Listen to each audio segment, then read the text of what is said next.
Assalamualaikum teman-teman. Hari ini aku nggak ngebahas soal makanan dan masak ya bun. Hari ini aku mau ngebahas seputar perjalanan hidup aku dari hamil anak pertama, lalu kehilangan, terus divonis dokter dengan kista ovarium 5 cm, dan sembuh, lalu hamil lagi. Tonton terus videonya ya. Nah, jadi aku menikah tahun 2018 dan itu nggak langsung Allah kasih aku kepercayaan. Aku di situ harus berjuang dengan suami selama kurang lebih 2 tahun, dan aku nggak diem aja. Aku juga ikut program dokter bidan dan itu masih belum ada hasilnya. Obat-obatan apa aja udah aku minum, obat herbal, obat kampung, pijat urut, kayak gitu-gitu udah aku lakuin sama suami. Cuman emang mungkin Allah nyuruh aku sama suami terus berjuang dan berjuang.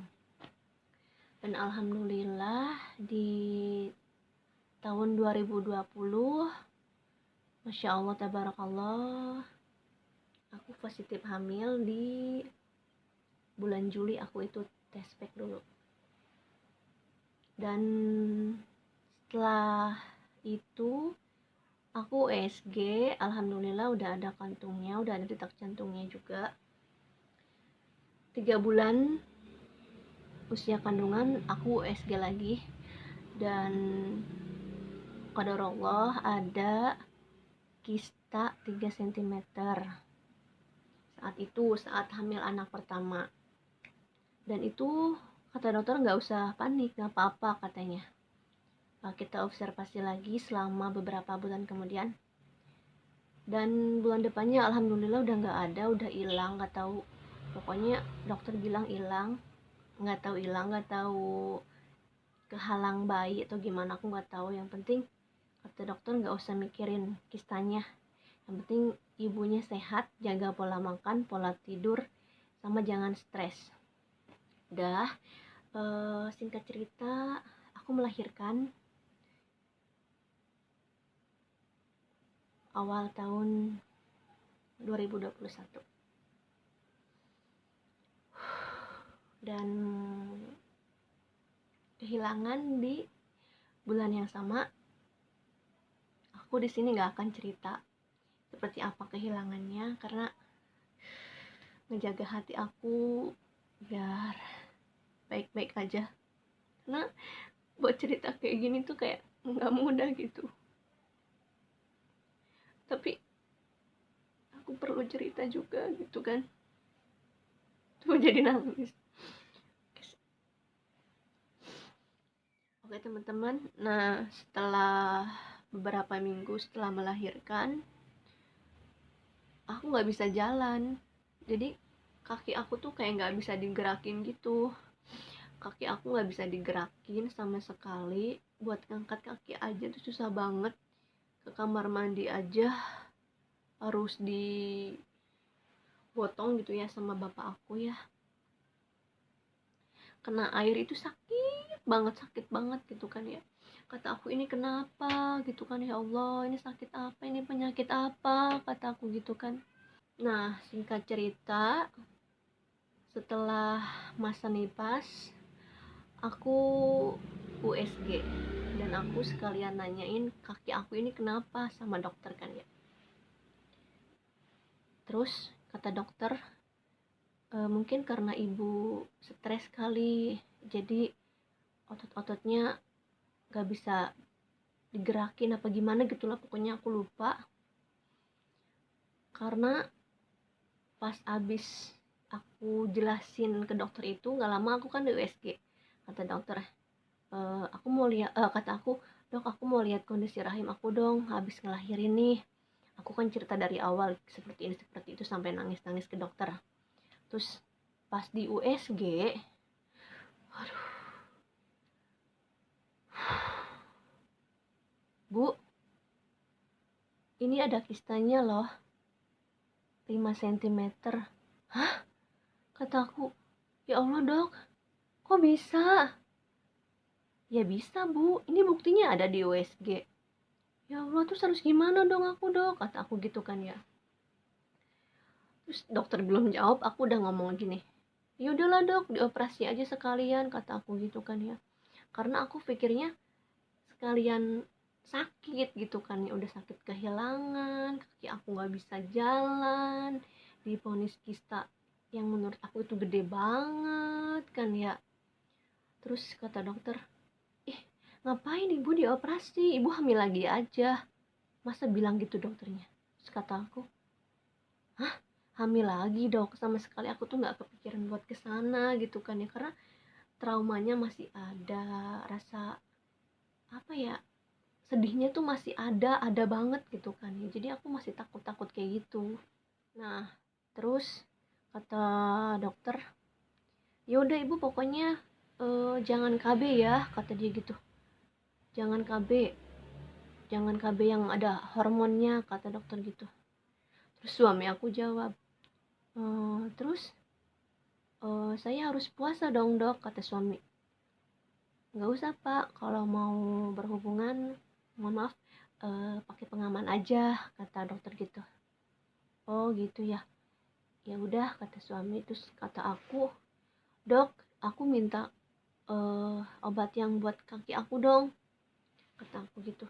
Dokternya cuman ngasih obat rasa apa sih ya, pengurang rasa sakit gitu, aku nggak tahu, lupa nama obatnya, yang jelas kecil-kecil, lumayan juga harganya.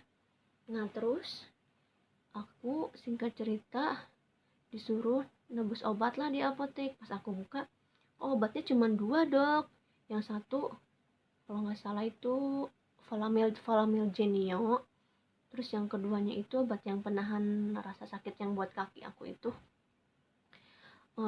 Dok, aku nanya, kok nggak dikasih obat kistanya, kata aku gitu.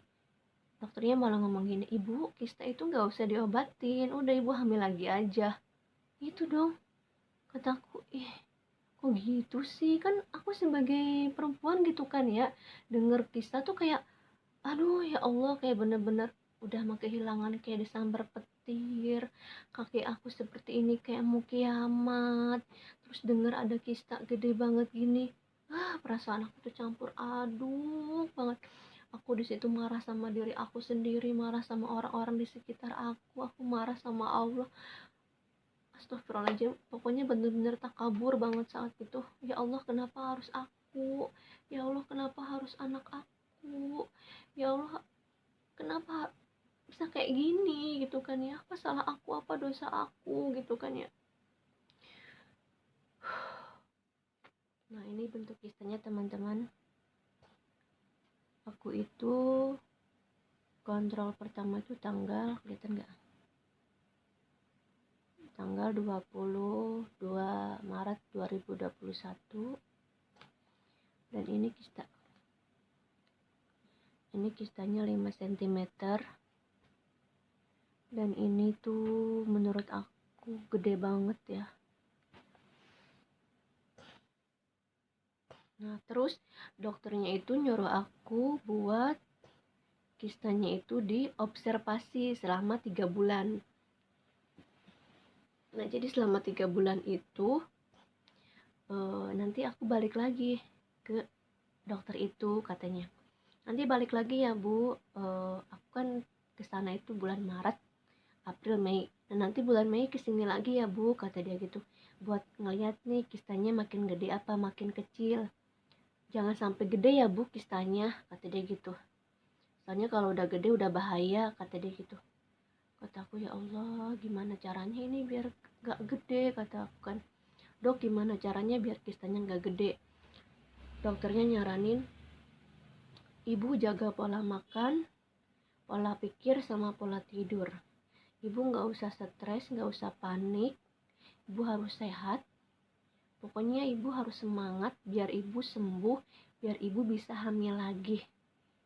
udah anak pertama itu udah nungguin ibu di surga, nggak usah ibu mikir gimana, ibu harus ikhlas lillahi ta'ala, semua ini udah takdir Allah. Udah, aku inget banget kata-kata dokter itu. Akhirnya aku, iya dok, nanti aku kesini lagi, kata aku kan. Terus dokternya bilang, oh iya bu, sambil nanti bawa catatan tiap tanggal datang bulan ibu ya, nanti habis bulan Mei, kata dokternya, habis lebaran, kata dokter. Oh iya iya aja pokoknya. Singkat cerita, setelah pulang dari rumah sakit aku cerita ke mama. Kata mama aku, kenapa dokter nggak ngasih obat, kata mama. Kata aku, ya nggak tahu, kata aku kan ya. Terus kata mama aku, ya udah kita obatin pakai obat herbal aja, obat kampung, kata mama aku. Emang apa, kata aku gitu. Nah akhirnya mama aku itu, kebetulan di belakang rumah aku itu ada pohon kunyit putih. Nah emang aku pernah denger juga kunyit putih itu emang bagus banget buat kista. Akhirnya ngambillah itu kunyit putih di belakang rumah. Dan kunyit putihnya itu sama mama aku itu diiris-iris kecil, lalu dijemur, lalu direbus dari 2 gelas jadi segelas air kayak gitu. Pokoknya daun-daunan kayak gitu juga aku minum, nanti aku tunjukin di video ini ya, nanti aku tunjukin gambarnya. Yang aku tahu itu pokoknya yang aku minum selama ngobatin kista itu kunyit putih, daun sembung, jawer kotok, sama daun sereh. Aku nggak tahu nama bahasa Indonesianya apa, nama bahasa dedaunannya. Lanjut ya bun. Terus sambil aku ngobatin kista, aku juga terapi kaki ya, karena bener-bener gak bisa digerakin sama sekali. Apalagi kalau udah kerasa itu badan tuh sama sekali gak bisa digerakin, kayak kaku banget gitu dari badan sampai ke bawah-bawah tuh gitu, sampai kayak aduh sakit banget gitu. Tapi kalau badan masih bisa digerakin gitu bun, tapi kalau kaki tuh kayak nggak bisa digerakin sama sekali, kayak sakit banget tuh, sakit banget gitu kan ya. Sampai aku tuh mau mau gerakin badan aku tuh sampai nangis, sampai mama aku juga bilang yang kuat ya teh, yang kuat, yang kuat, harus sehat demi mama, harus kuat demi mama. Jadi yang ada di pikiran aku tuh kayak, ya Allah, aku kok kayak ngebebanin orang tua banget gitu kan ya, kayak gimana gitu kan ya, kayak hidup aku tuh kayak bener-bener kayak jatuh banget gitu kan ya. Aku udah kehilangan anak aku nggak bisa jalan, divonis dokter yang penyakit yang kayak menurut aku tuh kayak mengerikan banget gitu kan ya.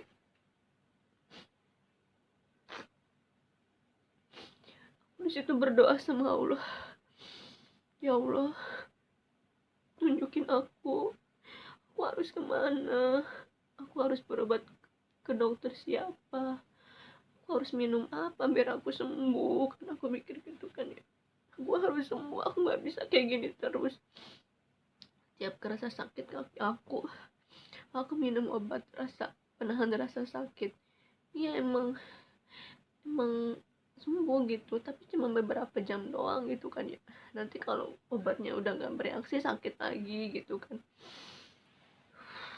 Pokoknya kayak ngejalanin hidup tuh kayak, ya Allah ini harus kemana dulu nih, harus ngobatin yang mana dulu nih gitu kan ya. Pokoknya di situ kayak aku tuh kayak bener-bener stres, depresi, kayak udah, ya udahlah mati aja lah gitu, pengen mati gitu, pengen ngakhirin hidup gitu kan ya, kayak hidup aku tuh nggak ada gunanya banget gitu kan ya. Tapi masya Allah, orang tua aku, saudara kandung aku gitu kan ya, suami aku ngedukung banget biar aku sembuh gitu kan ya. Terutama mama aku ya, yang nggak tidur gitu kan, nemenin aku biar aku kuat, biar aku sehat, biar aku semangat.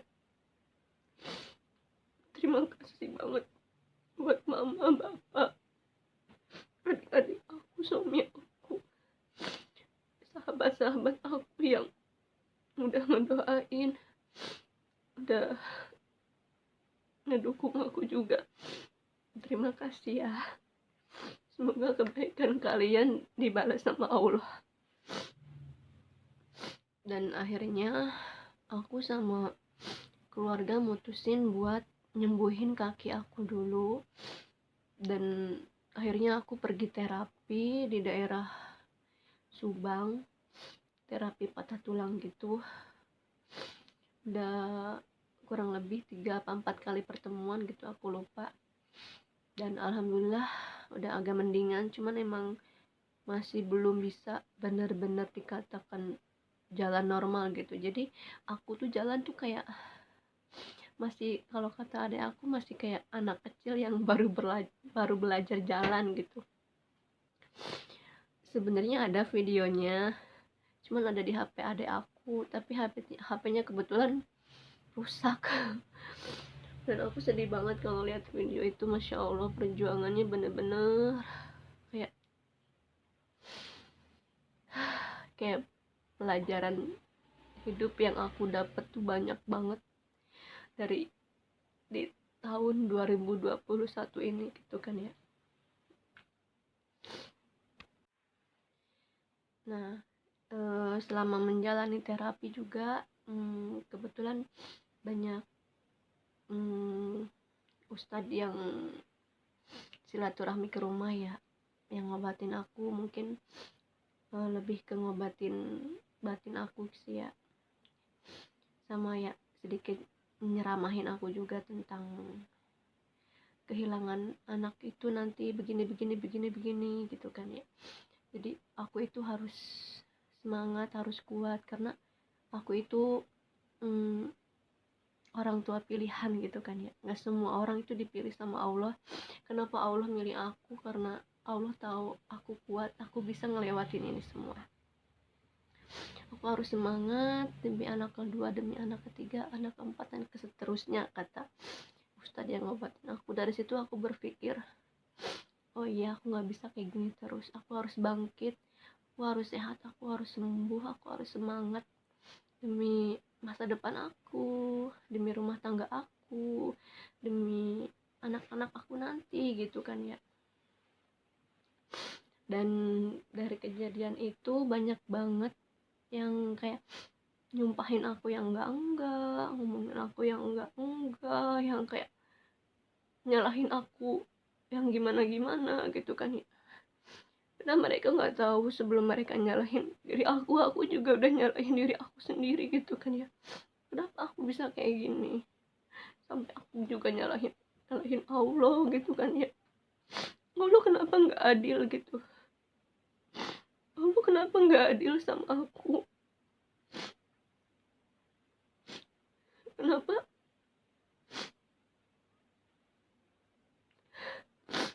mereka yang hamil di luar nikah anaknya sehat, ngelahirinnya juga sehat, ibunya juga sehat gitu kan ya. Kadang aku juga suka dibanding-bandingin sama mereka. Jadi kayak di situ tuh kayak, ya Allah, nggak kuat banget gitu dengar omongan yang kayak aku penyakitan lah, aku apalah, aku lah, kayak gitu pokoknya.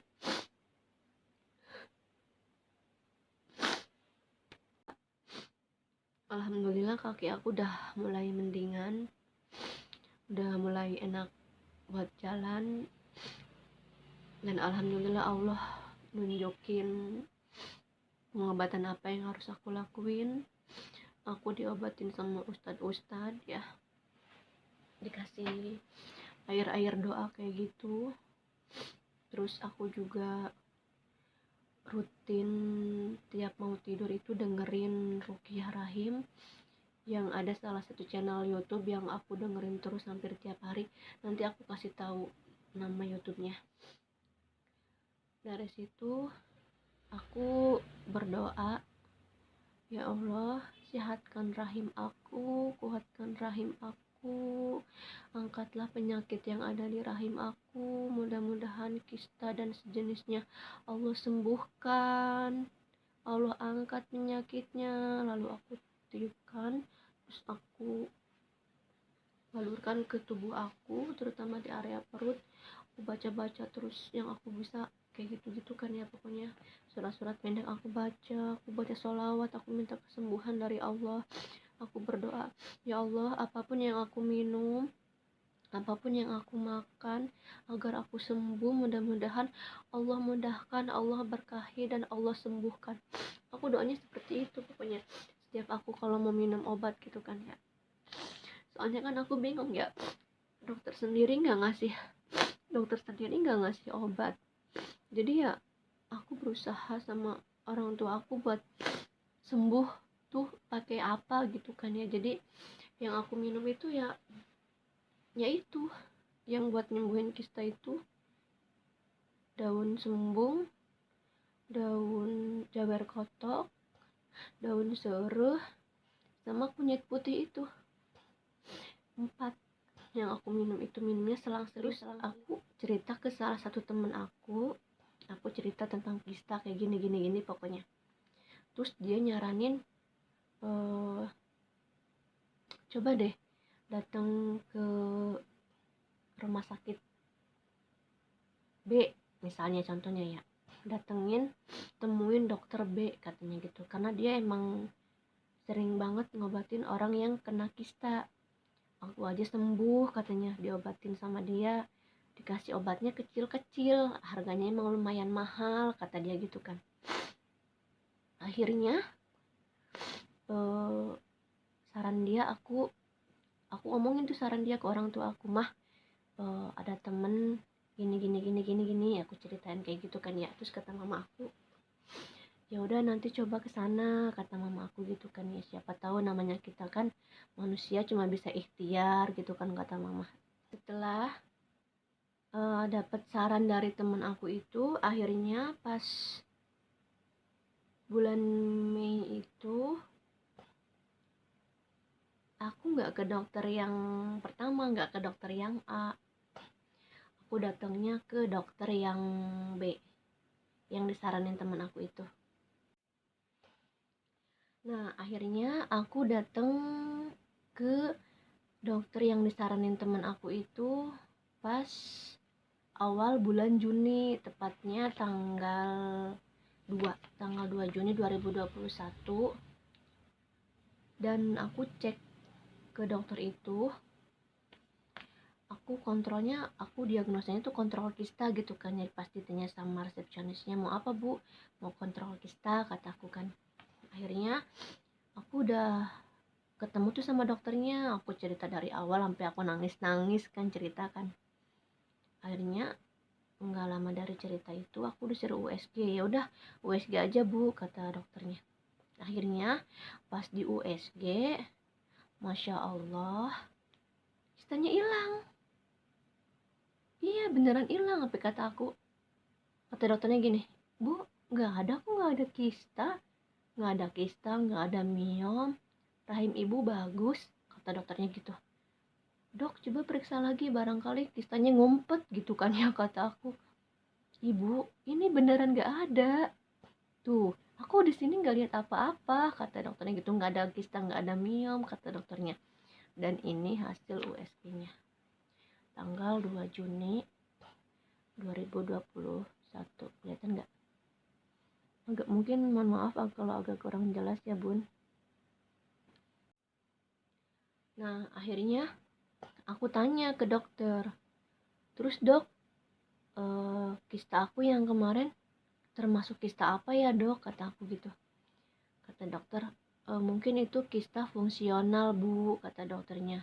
Jadi kista fungsional itu dia bisa luruh saat ibu datang bulan, pokoknya kurang lebih seperti itu, kata dokternya. Oh gitu. Akhirnya aku nggak diresepin apa-apa tuh sama dokternya, nggak diresepin obat yang gimana gitu kan ya. Terus kata aku, dok kok nggak dikasih obat dok, kata aku. Lah apa yang mau saya obatin bu, orang ibu nggak sakit nggak apa, kata dokternya. Ya kasih apa ke dok, vitamin ke apa ke biar aku sehat, kataku kan. Ya udah saya kasih obat penyubur aja ya, kata dokternya. Kata aku, lah kok obat penyubur dok? Iya ya udah ibu hamil lagi aja, kata dia. Hah, hamil lagi dok, emang boleh hamil jarak dekat, kata aku. Boleh, emang nggak bahaya, kata aku. Enggak kok, aman-aman aja kalau ngelahirinnya normal, kata dokternya.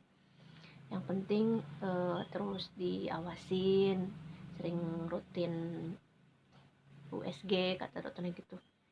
Oh gitu ya dok, akhirnya aku pulang dikasih 2 vitamin. Nah, setelah berobat dari dokter yang B itu, datang bulan aku inget-inget ya, aku itu datang bulan pertama setelah masa nifas itu tanggal 27 Maret. Terus datang bulan kedua itu tanggal 26 April. Datang bulan ketiga itu tanggal 25 Mei. Aku inget banget. Terus aku hitung-hitung tuh siklusnya. Nah, tanggal 22 Juni itu harusnya aku tuh datang bulan.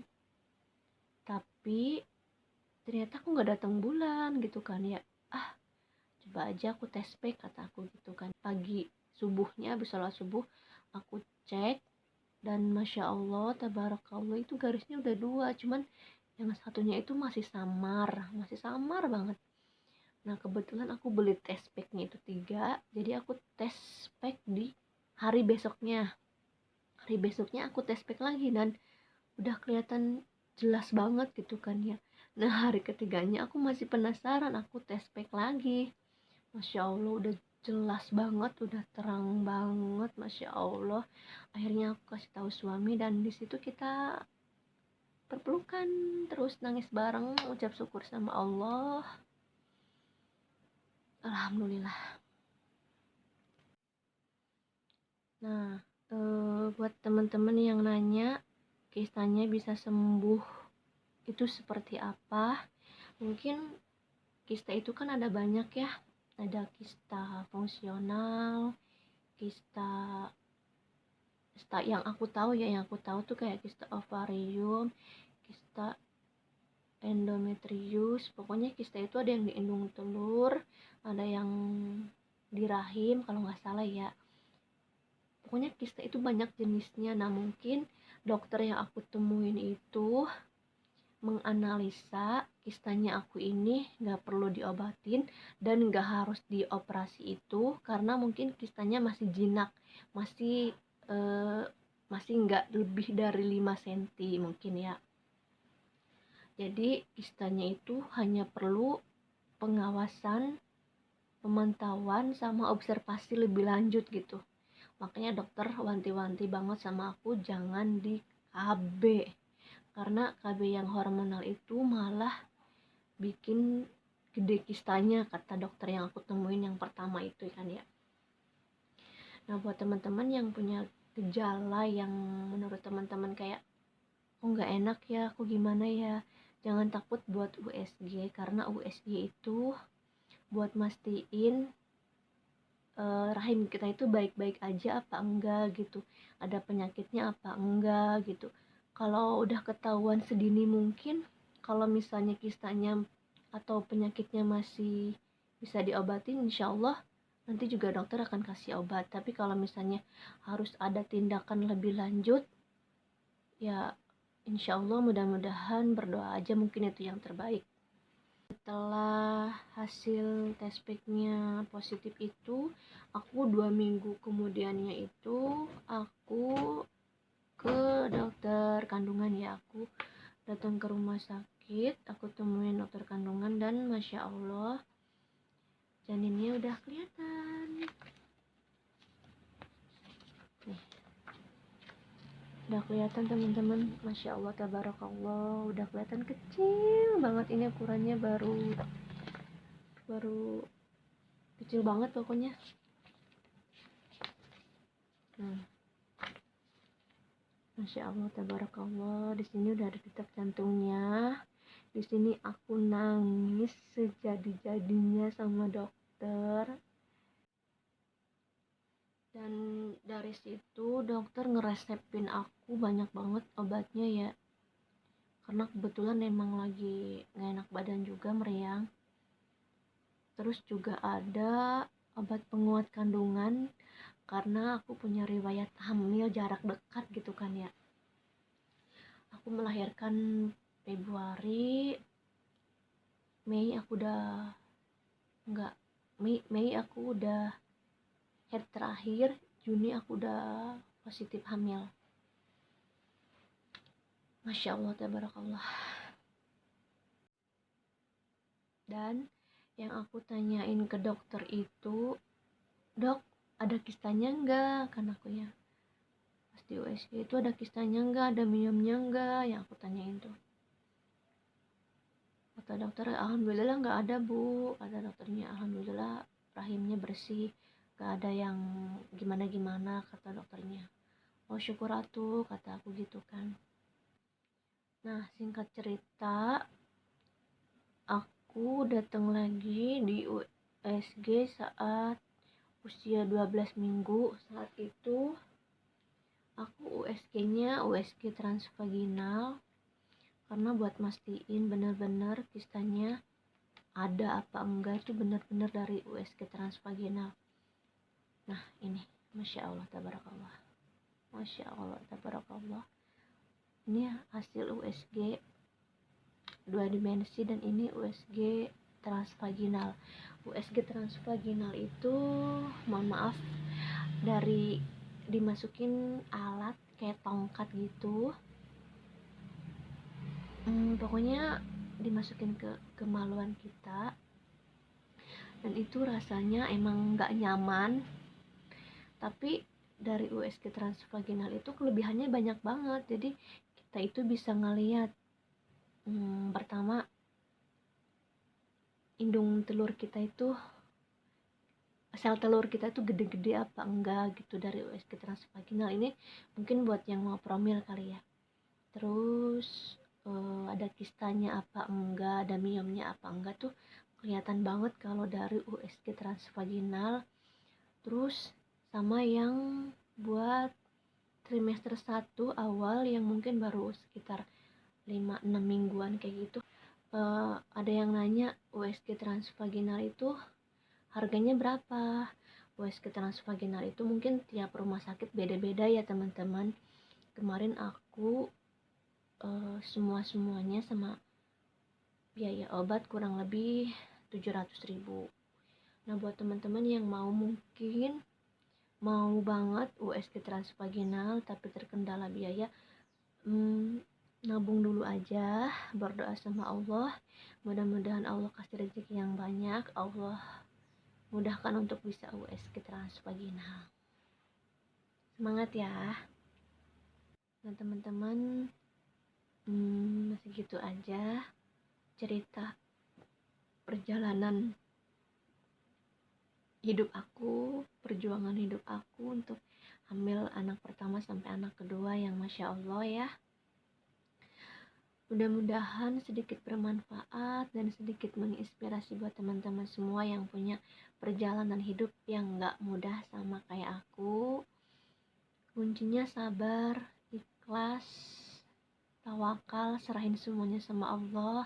Lillahi ta'ala, lillahi ta'ala, lillahi ta'ala. Pokoknya apapun yang terjadi di dunia ini, semua atas izin Allah, atas kehendak Allah. Kita hanya manusia, cuma bisa berusaha dan berdoa. Selebihnya kita serahin sama Allah pokoknya. Dan melalui video ini aku minta doanya buat aku dan utun aku yang ada di perut aku. Mudah-mudahan kita sehat, kuat, selamat, panjang umur, amin. Mudah-mudahan doa teman-teman juga menjadi jalan doa aku gitu kan ya. Mudah-mudahan Allah kabulkan, dan mudah-mudahan buat teman-teman yang punya pengalaman yang sama kayak aku, mudah-mudahan Allah mudahkan, Allah sehatkan, Allah sembuhkan. Allah beri kekuatan untuk kalian semua. Tetap semangat dan jangan pantang menyerah. Harus bangkit, karena kalau bukan diri kita sendiri, siapa lagi? Semangat ya. Terima kasih yang udah nonton. Assalamualaikum.